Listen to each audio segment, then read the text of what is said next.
Ok les amis, bienvenue dans cette vidéo. Vous connaissez le principe, chaque semaine on s'amuse ensemble des facéties de nos meilleurs gauchistes de la semaine. On rigole et parfois quand même aussi on pleure un peu devant la folie de nos amis de gauche. Et cette semaine ça a été tellement compliqué de les départager en un simple top 5 que j'ai réalisé un top 8. Et je vais essayer d'être hyper synthétique, donc je perds pas de temps. On est parti immédiatement pour la 8e place.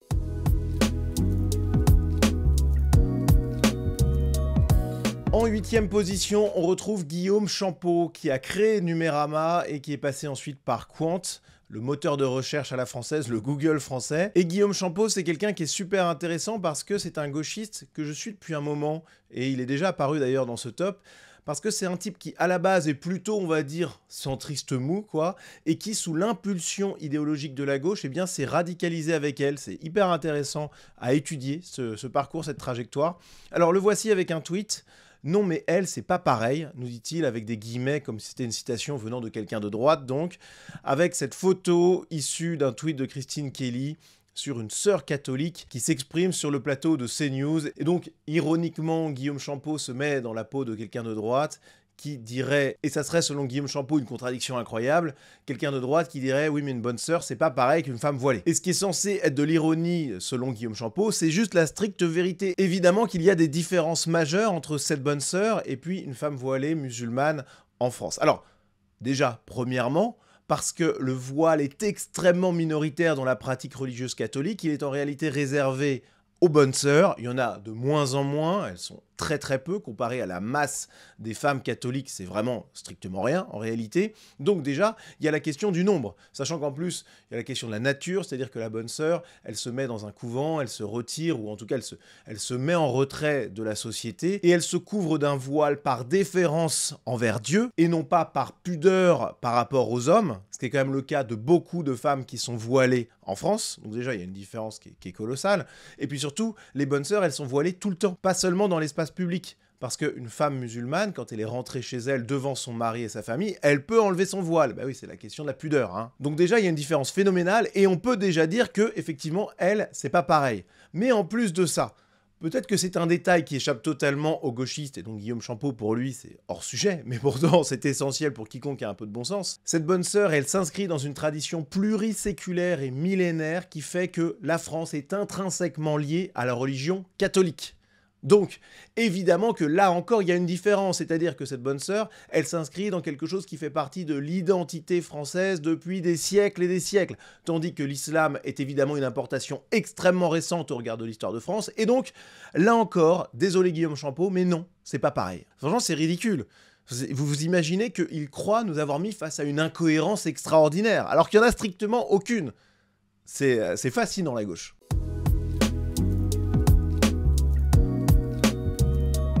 En 7e position, on retrouve Antoine Léaumont, qui est vraiment un gros habitué de ce classement. Il nous a régalé encore cette semaine, d'abord avec un hommage à Ilan Halimi, victime d'un crime antisémite, doublement victime puisque l'arbre d'hommage à Ilan Halimi a été découpé à la tronçonneuse il y a quelques jours, et ça avait créé l'émoi. Et donc là, on voit Antoine Léaumont qui nous fait une vidéo d'hommage, je vous fais grâce de ce qu'il raconte, pour déplorer le fait que l'arbre ait été abattu, et pour rappeler que l'antisémitisme c'est un crime horrible, etc. etc. Alors, première chose, cet arbre, il a été tronçonné par qui? Non pas par deux Français autochtones radicalisés d'ultra-giga-droite, comme le fantasme totalement la gauche, mais bien entendu, et c'est une évidence absolue pour tous ceux qui regardent un petit peu la transformation anthropologique de la société française, cet arbre, il a été tronçonné par deux migrants tunisiens.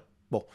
Et ce qui est incroyable, c'est qu'Antoine Léaumont, il pleure sur Ilan Halimi, sur l'antisémitisme, etc., etc., alors même qu'il veut importer dans notre pays des centaines de milliers, des millions de personnes qui viennent de populations où l'antisémitisme est légèrement plus répandu que dans la population française autochtone. Donc c'est sidérant de voir ça, d'autant qu'il lâche pas le morceau, hein.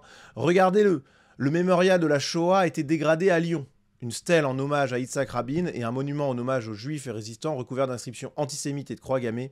Ça suffit. Plein soutien à nos compatriotes juifs face à ces actes inadmissibles. Non mais franchement, mais c'est incroyable.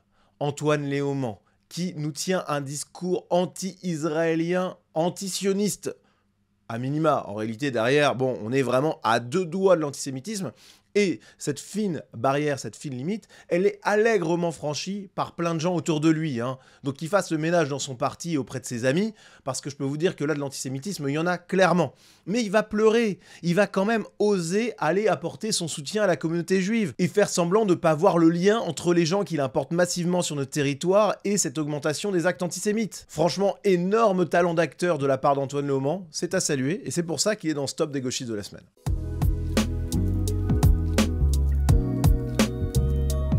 En 6e position, on a un prix collectif pour tous ces membres de la flottille pour Gaza. Vous le savez, c'est une opération de com bien huilée de la part des gauchistes, il n'y a rien à dire, franchement, ils sont costauds.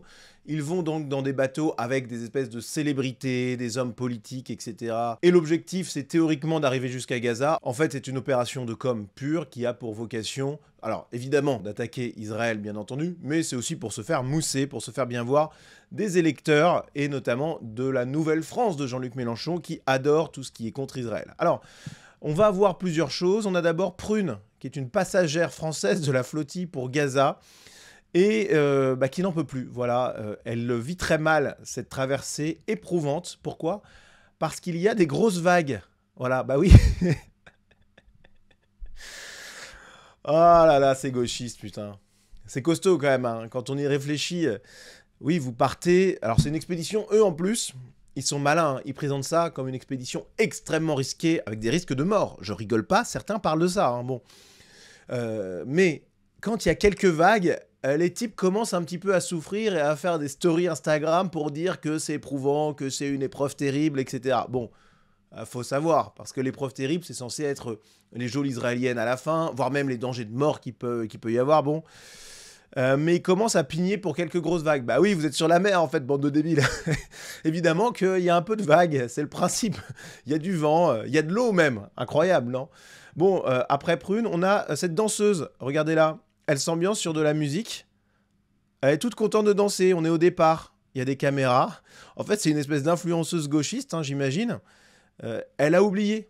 Elle a oublié qu'ils étaient là pour les enfants de Gaza, pour le drame terrible, etc. Donc elle se met à danser. Bon, étonnant cette image. Je crois qu'on est face à un bel aveu de ce que c'est au fond une opération de communication. On continue avec notre héros Thomas Guénolé. Thomas Guénolé qui a tweeté, alors lui il est tout fou parce que ça fait des semaines et des semaines qu'il avait envie de participer à cette opération de flottille pour Gaza. Bah oui, c'est un super moyen d'obtenir de plus en plus de followers sur les réseaux. Donc Thomas Guénolé, lui, il est toujours à la recherche de ça. Et donc il nous fait un super message. Voilà, il fait plein de messages à destination d'Israël, vraiment, toujours en signant Docteur Thomas Guénolé. Putain. Bon, donc voilà ce qu'il dit à l'intention des forces d'occupation israéliennes. Voilà, et non pas de l'armée israélienne. Si vous interceptez la flottille, nous serons nombreux à commencer immédiatement une grève de la faim. Alors, pour rappel, les gens sont interpellés en mer, puis emprisonnés quelques heures, et puis ensuite expulsés en avion. C'est pas une grève de la faim sur plusieurs semaines, sur plusieurs mois, à laquelle pense Thomas Guénolé. C'est une grève de la faim de quelques heures. C'est 2 jours de jeûne. Ah, ça va le faire, je pense. Ça va le faire. Héroïque, vraiment, Thomas Guénolé. Nous serons nombreux à commencer immédiatement une grève de la faim d'une durée indéterminée. Inutile donc de nous apporter vos sandwichs, les fameux sandwichs dont les députés France Insoumise ne veulent pas. Ils le clament haut et fort, c'est ridicule, vraiment.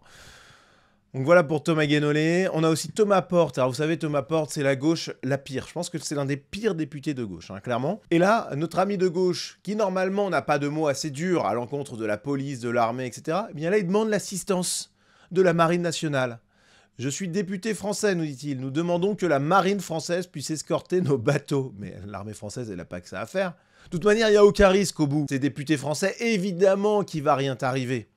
Tu vas aller en geôle quelques heures, revenir au pays, faire semblant d'avoir souffert. Tout ça, c'est vraiment ridicule. Mais vous voyez, contre l'armée, contre la police, mais par contre, quand on en a besoin, tout d'un coup, les grands discours de gauche s'évanouissent.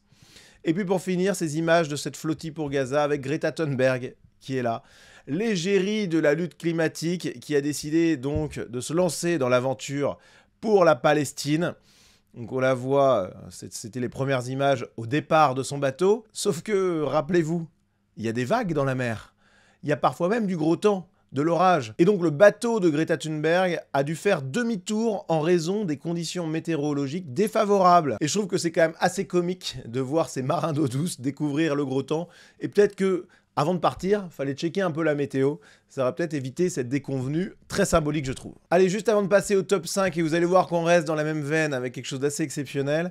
Un mot pour les partenaires Sunrise, à commencer par Idéochoc, qui est cette plateforme de podcast qui résume, qui condense, qui fournit des fiches de lecture, des résumés, mais hyper premium pour des dizaines et des dizaines d'ouvrages essentiels. Vous avez une sortie toutes les semaines et vous avez vraiment en plus un site qui est au top. C'est très pratique. Vous avez à la fois cette fiche de lecture ultra premium, hein, c'est vraiment un niveau extrêmement qualitatif. Vous l'avez à la fois au format audio, podcast, mais également au format texte. Donc je vous encourage vivement à tester, c'est vraiment génial. Vous avez en plus un essai de 14 jours sans engagement et, cerise sur le gâteau, le code promo Sunrise. Donc allez-y, sans hésiter. Et puis pareil, un autre partenaire Sunrise, la nouvelle librairie, cette librairie en ligne et éditeur également, qui possède un catalogue très large et de grande qualité. Allez acheter vos livres sur la nouvelle librairie. Là encore, vous avez le code promo Sunrise. Merci à eux d'être partenaires de cette chaîne. Et puis on est parti pour la 5e place.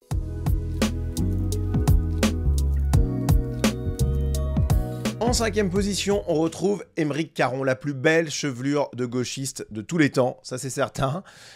Émeric Caron qui est au centre d'une petite bagarre interne aux gauchistes. Pourquoi ? Parce qu'il s'est fait attaquer par Rima Hassan lors de son entretien sur Thinkerview. D'ailleurs, je vais sans doute en faire une analyse réservée aux abonnés Sunrise en plusieurs parties parce que c'est un entretien qui m'a l'air très intéressant à décrypter. Donc voilà, ça sera pour les membres de la communauté Sunrise qui me soutiennent sur Tipeee. Bref, donc Rima Hassan a attaqué Émeric Caron, on l'écoute. Gauche comme de droite, hein.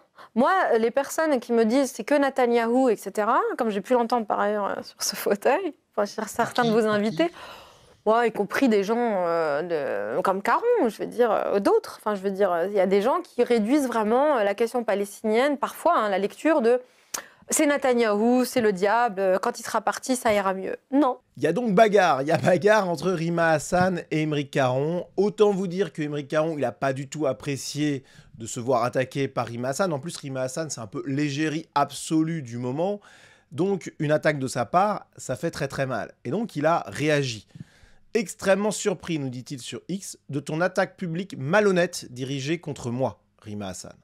Ton agressivité et tes mensonges ne sont certainement pas à la hauteur de la cause que nous défendons en commun, comme tous les humanistes et les universalistes se doivent de le faire, et cela interroge sur tes motivations. Il continue en disant que contrairement à ce qu'elle raconte, il ne réduit pas le problème à Netanyahou. Il dit, comme je l'expliquais précisément dans cette interview de Thinkerview à laquelle tu fais référence, et que tu n'as visiblement jamais écouté. Donc, on voit que c'est très tendu. Franchement, pour le coup, Émeric Caron, il met les pieds dans le plat, il attaque Rima Hassan en réponse, et il lui fournit un extrait de son passage à Thinkerview de 12 minutes, donc je vous le passe, où il dit que le problème est bien plus large que Netanyahou. Et ça s'est pas arrêté là, puisque Émeric Caron, il a décidé vraiment de lancer une espèce de guerre contre Rima Hassan. Le compte Surmulo News, qui fait vraiment du très bon boulot sur X, je vous encourage à le suivre, a repris un petit peu tout ça, c'est très drôle. Et on sent que, voilà, c'est quand même extrêmement tendu entre eux. Alors, Émeric Caron, bon, il est mignon, hein, mais bon, faut quand même lui rappeler un petit peu ce qui est en train de se jouer. Émeric Caron, c'est un blanc. C'est un Français autochtone, c'est en tout cas un Européen autochtone.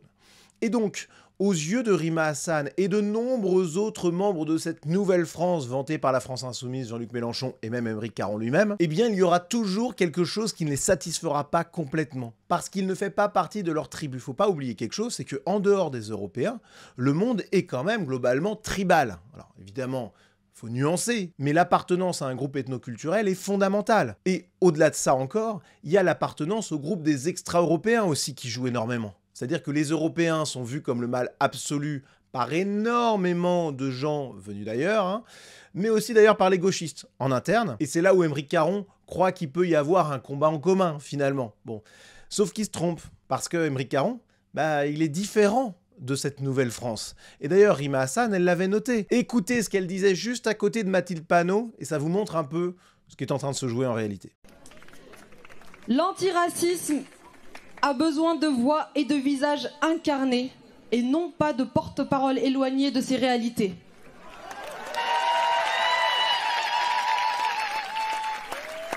Cette époque du porte-parole est révolue. Nous la voulons derrière nous, car tout ce qui est fait sans nous est fait contre nous. C'est pourquoi dans cette quête d'union, nous n'avons pas le droit de négliger, d'invisibiliser ou d'oublier les voix politisées concernées par le racisme et les discriminations. Donc là, on voit Mathilde Panot qui applaudit à un discours qui globalement dit, hein, voilà, les blancs de gauche, vous êtes sympas, vous êtes mignons, mais c'est à nous, comme le dit Rima Hassan à plusieurs reprises, à nous, ce sont les extra-européens, hein, de prendre votre place. Voilà ce qui est dit, Mathilde Panot applaudit, le public blanc applaudit aussi sans rien comprendre à ce qui est en train de se jouer. Et Aymeric Caron, en fait, quand Rima Hassan lui fait la leçon, ben c'est ça qui se joue. Alors, il n'y a pas que ça, il y a aussi des bisbilles peut-être entre eux. Il y a aussi le fait que Aymeric Caron est très en pointe sur la question palestinienne et Rima Hassan, elle veut peut-être pas laisser sa place d'égérie du mouvement. Ok, mais le fait est que si Aymeric Caron avait été extra-européen, avait été palestinien, arabe, etc., jamais Rima Hassan n'aurait dit ça, j'en suis persuadé. Donc en fait, on voit que Aymeric Caron, eh bien, il est finalement dévoré par la révolution qu'il a voulu, et je trouve ça assez ironique.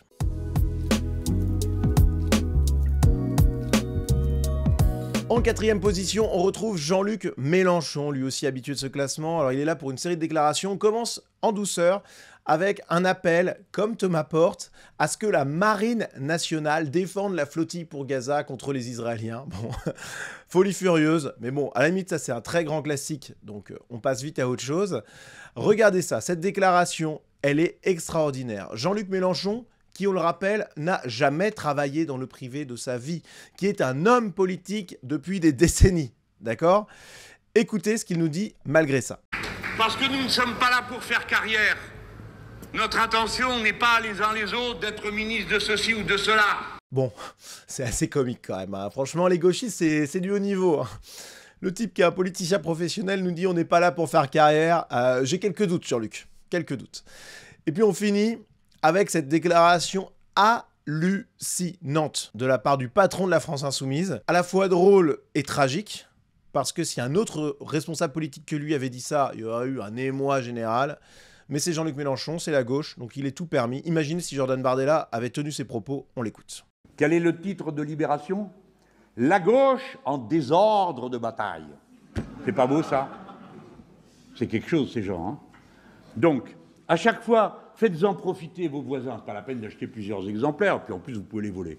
Donc, pour montrer ce qui est écrit. Donc on a tranquillement Jean-Luc Mélenchon, l'un des principaux responsables politiques du pays, qui appelle à voler des journaux. Alors en l'occurrence, c'est Libération. Bon, il est presque à moitié pardonné pour ça, mais... Non, mais plus sérieusement, enfin, c'est du délire. Imaginez Marine Le Pen, Jordan Bardella, Éric Ciotti, Retailleau, qui dirait, en parlant d'un journal quel qu'il soit, vous pouvez le voler.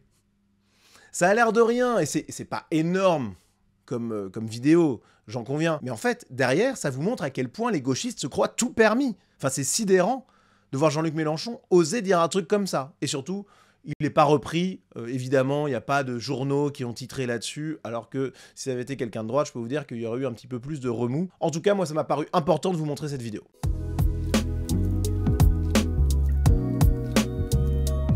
En troisième position, on a le retour cette semaine de la star de ce classement, Mathieu Slama, le gauchiste chimiquement pur. Lui, il est toujours un peu hors compétition.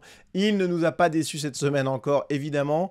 Alors déjà, Mathieu Slama, il trouve qu'on en fait trop sur la dette. Oui, enfin, il y a peut-être un moment quand même où il faut s'en préoccuper, Mathieu. C'est-à-dire que c'est un sujet qui n'est pas anecdotique, surtout qu'avec le vieillissement de la population, ça va devenir de plus en plus costaud. Mais donc, pour lui, voilà, on en fait trop avec la dette. Et en fait, ce qu'il n'aime pas derrière, c'est le discours d'économie, avec forcément des coupes budgétaires à des endroits qui ne lui plaisent pas. Et c'est en fait pour ça que Mathieu Slama, il n'aime pas qu'on parle de la dette. Il n'aime pas qu'on parle du réel, mais c'est un gauchiste, hein, c'est classique. Alors, il a enchaîné avec ce tweet.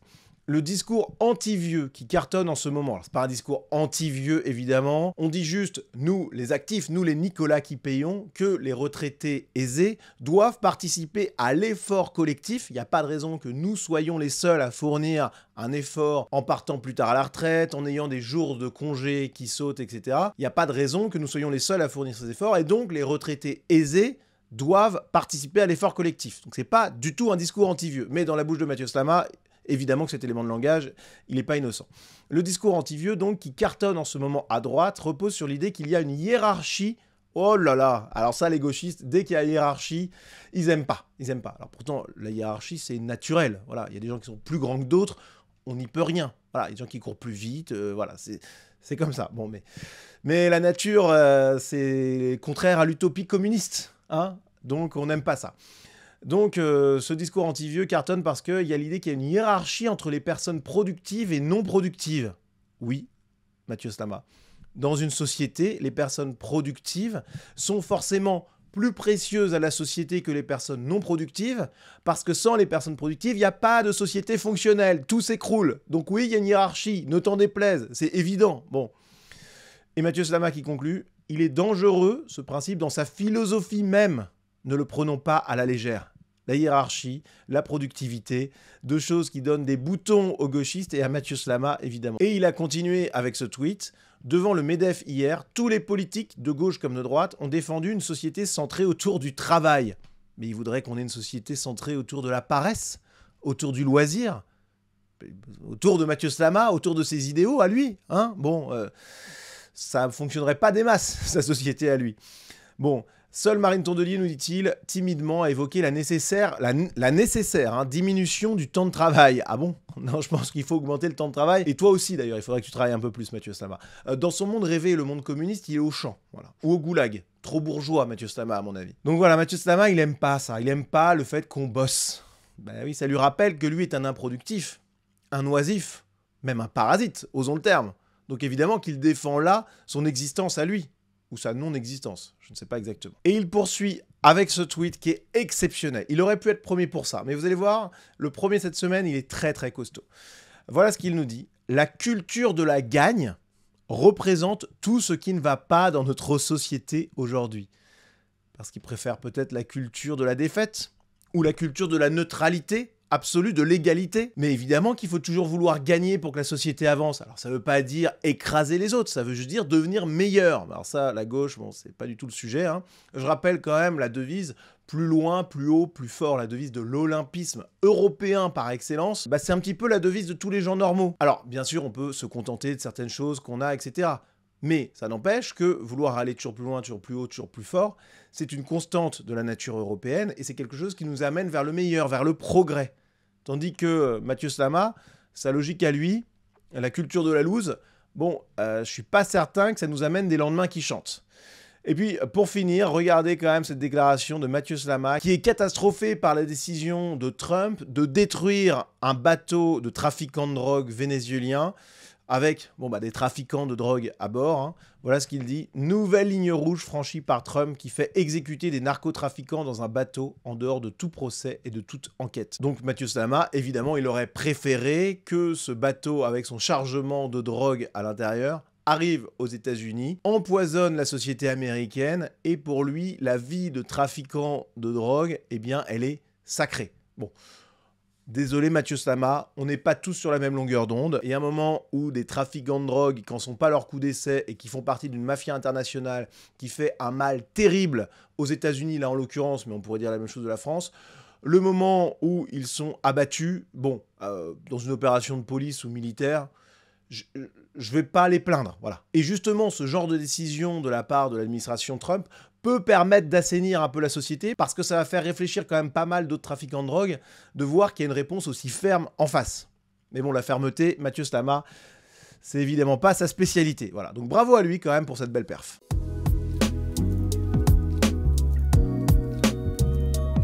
Sur la deuxième marche du podium, on retrouve des adjoints à la mairie de Paris. J'ai fait un peu un prix de groupe parce qu'ils se sont fait remarquer, franchement... chers amis parisiens qui regardent cette vidéo, bon courage parce que vous vivez dans une drôle de municipalité. Alors, un peu de contexte d'abord, parce qu'on va parler d'abord d'un adjoint qui aime beaucoup les animaux. On revient quelques années en arrière, c'était en 2022, avec cette conseillère à la mairie de Paris, Doushka Markovic, qui avait voulu qu'on nomme les rats sur mulot. Voilà ce qu'elle disait à l'époque, je préfère les nommer sur mulot. Alors, dans quel but? Le but, c'était incroyable, créer un comité donc de la mairie de Paris, hein, pour étudier la cohabitation avec les rats, avec les surmulots. Parce que dans l'esprit de la gauche, c'est l'égalité absolue, hein, donc il faudrait surtout pas faire de spécisme, c'est-à-dire différencier les espèces entre elles et être négatif à l'égard d'une espèce plus qu'une autre. Donc, en l'occurrence, les rats, il faut essayer de cohabiter avec eux, c'est-à-dire il faut les appeler les surmulots, c'est beaucoup plus gentil. Bon, même si les rats transportent des maladies, c'est un problème de santé publique de dingue, en plus, bon, c'est quand même moyennement propre, enfin bon, bref. Mais pour les gauchistes, ça serait du spécisme que de tenir le discours que je suis en train de tenir. Et on en a eu une illustration récente avec cet adjoint à la mairie de Paris, qui était présent dans les rues, et regardez-le, il était avec un rat sur les épaules à distribuer des prospectus en faveur des surmulots, pour une meilleure cohabitation, pour les prendre en charge de manière plus sympathique, quoi. Bon, donc vous voyez un peu le niveau de la mairie de Paris, alors que la ville, à plus d'un égard, est en train de sombrer, qu'il y a une dette phénoménale. Bon, bref, il y a l'histoire de la propreté de la Seine, il y a bien sûr les agressions de migrants, le crack, bon, enfin, il y a plein de choses qui vont pas à Paris. Mais on a des élus qui se promènent avec un surmulot sur les épaules pour essayer de faire en sorte que le rat soit vu positivement par les Parisiens. C'est phénoménal, parce que je veux bien croire que le rat puisse être un animal, même de compagnie dans certains cas, hein. Mais à Paris, c'est pas ça dont on parle, c'est juste une invasion de rats qui transportent des maladies et qui transportent de la saleté. Enfin, comment voulez-vous que ça soit... Enfin, qu'est-ce que c'est que ce discours, bordel? Franchement, les gauchistes nous étonnent, hein. Mais c'est la mairie de Paris, donc faut dire que bon, c'est un endroit, à mon avis, où le gauchisme, c'est XXL. Et on en a eu une illustration, alors beaucoup moins amusante, celle-là, avec un journaliste qui, sur Twitter, a sorti une info incroyable sur une mutuelle d'épargne retraite dédiée aux élus parisiens. On y apprend que Patrick Bloch préside donc ce fonds de retraite complémentaire facultatif par capitalisation pour les élus locaux, avec un avantage unique: pour 1 euro versé, eh bien, il y a 1 euro supplémentaire qui est apporté par la mairie de Paris, c'est-à-dire par les impôts des Parisiens. Donc vous épargnez 1 euro, vous avez 2 euros qui sont mis sur votre compte. En plus de ça, vous êtes par capitalisation, donc vous avez un rendement qui est intéressant. Tout ce que la gauche refuse aux Français en disant non, retraite par répartition, voilà le bon système, etc., etc. Eh bien, les élus parisiens, non seulement ils ont la capitalisation, mais en plus de ça, ils ont les citoyens parisiens qui, bien malgré eux, hein, permettent de payer leur retraite un petit peu dorée. Bah ça, c'est génial. C'est quand même pratique d'être un gauchiste, hein. Vous vous permettez des choses que vous refusez aux Français lambda, et sans honte, parce que vous êtes du bon côté, évidemment, vous êtes dans le camp du bien. Et à noter que Yann Brossat, le communiste, il utilise cette mutuelle. On le voit sur ses fiches de paie, où on voit qu'il cotise à la mutuelle. C'est surligné en rouge ici, en petit. Bon, bref. Donc vous voyez que ces gens-là se foutent de notre gueule, voilà, j'ai pas d'autres mots.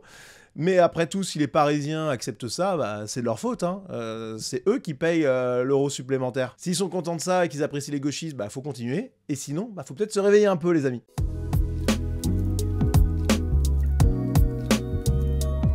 Et en première position cette semaine, on a Paul Gasnier, journaliste à Quotidien, qui a récemment écrit un ouvrage, La Collision, dans lequel il revient sur le drame qui a touché sa famille en 2012. Sa mère a été tuée par Saïd, qui faisait une roue arrière sur sa moto, donc on était dans un rodéo urbain. Sa mère est donc décédée à l'hôpital après un coma, donc un drame absolu, et évidemment, là je marche un peu sur des œufs, l'objectif c'est pas du tout de me moquer de Paul Gasnier, et surtout pas par rapport à ce drame-là et à son deuil, parce que c'est vraiment une expérience terrible. Là, il n'y a pas de sujet là-dessus, hein, clairement. Mais ce qui est très intéressant, c'est sa réaction politique. Il était interrogé, parce que son livre est quand même sélectionné pour le prix Goncourt, il était interrogé sur France Inter, et son propos politique est super intéressant, donc on va l'écouter. Je vous le dis d'emblée, je vais rester très léger sur ce sujet-là, parce que je vais faire une vidéo dédiée à ce livre, et à cette affaire politique aussi. Donc je vais quand même vous donner 2-3 éléments ici, mais je reviendrai en longueur parce que je pense vraiment que cette affaire-là, elle est essentielle pour bien comprendre le gauchisme et à quel point elle repose sur une torsion terrible de la réalité. Mais en attendant donc cette grosse vidéo, on va quand même en parler dans ce top 8 des gauchistes de la semaine. Donc on l'écoute face à Sonia De Villard. La colère, elle vous a envahi, Oui. Paul Gasnier. Oui, absolument, parce que c'est un événement très brutal qui est arrivé quand j'étais très jeune et surtout qui venait contredire toute l'éducation que j'avais reçue de mes parents, toutes mes valeurs. Et quand la réalité contredit nos idéaux, bah, c'est très violent parce qu'on est complètement perdu.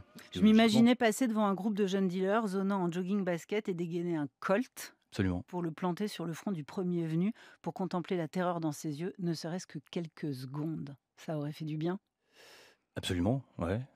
Oui, j'aurais pu basculer, devenir un jeune d'extrême droite perclus de haine, absolument. Ça nous prend tous au nez quand il y a un événement comme ça qui nous arrive aussi jeune. Et c'est pas un hasard si ça m'a mis 13 ans pour écrire ce livre. Heureusement que je l'ai pas écrit juste après l'accident. Ça aurait donné une... Ça aurait été un défouloir. Oui, ça aurait été un défouloir. Et puis en fait, j'étais complètement perdu, quoi. C'est-à-dire que j'étais ferme dans mes idéaux avant cet accident. Et après, tout était complètement chamboulé. Quand il dit ferme dans mes idéaux, c'est mes idéaux de gauche, évidemment. Mais tout a été chamboulé parce que le réel s'est imposé. Donc il était à 2 doigts de basculer à droite. Mais ça n'a pas suffi.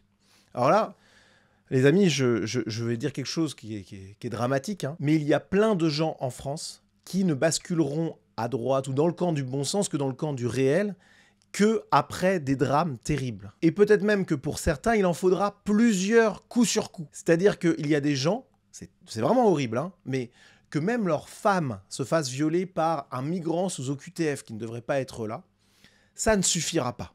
À ce qu'ils comprennent qu'il y a un problème avec l'immigration, avec le laxisme, avec l'ouverture des frontières, avec l'idéologie de gauche, etc. Même ça, ça suffira pas. Il y a des gens qui, malgré un Bataclan, c'est-à-dire des terroristes islamistes, qui viennent et qui tirent sur la foule au nom d'Allah, et vous êtes dans la foule, vous voyez ça, eh bien ça ne suffit pas. Vous restez toujours dans le camp de la gauche. Il y a plein de gens comme ça au Bataclan. Donc il y a des gens, et c'est terrible de dire ça, et vraiment je le souhaite pas, enfin vraiment, absolument pas, hein. Mais il y a des gens, il leur faudra plus que leur femme violée par un OQTF, qu'un acte terroriste subi par eux-mêmes. Il leur en faudra 2 ou 3 pour qu'ils comprennent ce qui est en train de se jouer dans ce pays. Donc c'est absolument tragique. Là, normalement, Paul Gasnier, il aurait dû se dire « culture racaille, mec de banlieue ». En plus, les potes de Saïd sont venus sur le lieu de l'accident alors que sa mère était en train d'être sur le sol, en train d'agoniser finalement, et qu'on déclenchait une bagarre avec des passants pour récupérer la moto et camoufler les preuves.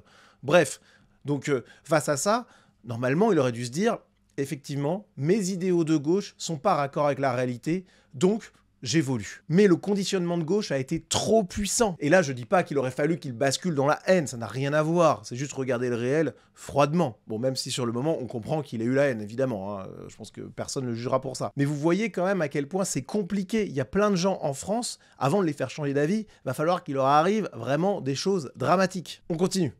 Parce que comment on peut être tolérant, ouvert sur les autres, considérer que la préoccupation de la délinquance et de la lupénisation des esprits, quand soudain elle vient percuter notre vie et vous enlever votre mère. Je vous emmène à Cannes, Palais des Victoires, janvier 2022. Vous étiez dans la salle.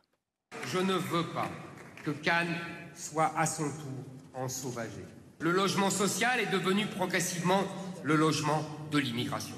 Je ne veux pas de trappe à la campagne. C'est Éric Zemmour en campagne. Ouais. Vous y étiez. Pourquoi il vous a marqué ce meeting-là? Vous y étiez pour Quotidien. Hein, vous étiez en ce moment. Ouais, à je ce faisais un moment-là. reportage sur la campagne de Zemmour pour Quotidien et c'est un meeting qui m'a marqué parce que, alors pour plusieurs raisons. Déjà, pour l'énergie qu'il y avait dans la salle, quand je voyais tous ces jeunes qui acclamaient, ils étaient très jeunes, hein, le public ils avaient mon âge, ils acclamaient toutes ces harangues, c'était terrifiant. Et en même temps, il y a eu un déclic en moi quand j'ai assisté à ce discours, parce que ce discours très radical, très violent d'Éric Zemmour venait valider tout ce que j'avais vécu. C'est-à-dire que l'accident de ma mère était une illustration du discours d'extrême droite. C'était un accident très manichéen. On avait un jeune d'origine maghrébine défoncé au cannabis qui avait tué une femme blanche Multirécidiviste. française innocente qui avait croisé son chemin. Et donc le manichéisme, à première vue de mon accident, venait confirmer tout ce discours d'extrême droite. Et par ailleurs, parce que moi je l'ai revu Ouais. pour préparer cette émission, toute cette salle qui vous jette des pop-corn à la gueule, Ouais. c'est vraiment ce qui s'est passé. Ouais, à ils ont Cannes. un peu sifflé, jeté des pop-corn, enfin les Et moqueries habituelles. convaincu, et c'est une forme de pacte entre Éric Zemmour et ses militants, et convaincu que vous êtes ce qu'on appelle des bobos, des journalistes parisiens déconnectés, hors sol, que vous vivez loin, très très loin de ce qui percute réellement la vie des vrais Français, et que leur colère à eux est légitime, et que vous ne pouvez rien y comprendre. Oui, absolument, c'est leur présupposé. Ils pensent qu'on vit ils pensent qu'on vit dans une espèce d'Olympe complètement déconnecté du réel, où on n'est jamais confronté à la brutalité de la société. Il se trouve que moi, si. Et c'est à partir de ce paradoxe qu'est né le besoin et la nécessité d'écrire. C'est-à-dire que moi, la délinquance qu'il dénonce à longueur de meeting, je l'ai vécue. Ouais. C'est la délinquance qui a tué ma mère. Donc je me suis senti autorisé à en parler. C'est vrai que le point de départ du livre, c'est ce meeting. Et plus globalement, c'était la brutalité de cette campagne présidentielle où la surenchère sécuritaire et le populisme pénal a tout envahi. Et d'ailleurs, c'est pas près de s'arranger dans les 2 années à venir. Et c'est ce décalage entre d'où je viens, ce que j'ai vécu et la correspondance de mon vécu avec ce discours d'extrême droite qui est né le besoin d'écrire. Ouais. Et donc vous voyez avec cet extrait que finalement, Paul Gasnier nous dit ben, le discours de Zemmour, il est validé par mon vécu. Mais en même temps, je veux m'opposer à lui, je veux m'opposer aux idées de droite. Alors là, il y a une problématique logique. Et c'est là où c'est fascinant, le gauchisme. On est vraiment face à quelque chose qui s'apparente, ce n'est pas une évidemment, enfin quoique ça pourrait se discuter, mais ça s'apparente à une forme de maladie mentale, ou en tout cas de conditionnement extrêmement puissant. Parce que là on a quelqu'un qui normalement devrait comprendre que le discours de gauche n'est pas juste, n'est pas bon, et devrait regarder les discours de droite sur la fin du laxisme, sur la sévérité à l'encontre des racailles, etc., avec quand même un regard plutôt positif. Bon, voilà, au minimum neutre. Mais non, malgré ça, Paul Gasnier a décidé de s'engager contre la droite. Et là, franchement, je ne vois pas quelle autre place lui donner cette semaine que la première, même si c'est un sujet qui est très dur. Hein. Mais waouh, c'est vraiment fascinant. Et on note, hein, c'est Juliette Briens qui le note, hein, que le fameux Saïd, il était de retour devant le juge au moment même où Paul Gasnier écrivait son livre. Donc là, je crois qu'on a vraiment un exemple d'aveuglement gauchiste assez exceptionnel. Voilà pour ce top 8 des gauchistes de la semaine. Ça se finit un peu de manière dramatique, mais on s'est quand même bien marré. Donc j'espère que vous avez apprécié cette vidéo. Si vous appréciez mon travail de manière générale, n'oubliez pas, vous pouvez me soutenir. À partir de 5 € par mois, vous avez accès à l'espace Premium Sunrise, avec des dizaines et des dizaines, plus d'une centaine de vidéos privées. Donc allez voir ça, c'est exclusif, vous avez des FAQ, des revues d'actu, etc. Vous avez également l'accès à un groupe Telegram dédié. Donc merci d'avance à ceux qui me soutiendront. Et puis on se dit à très vite.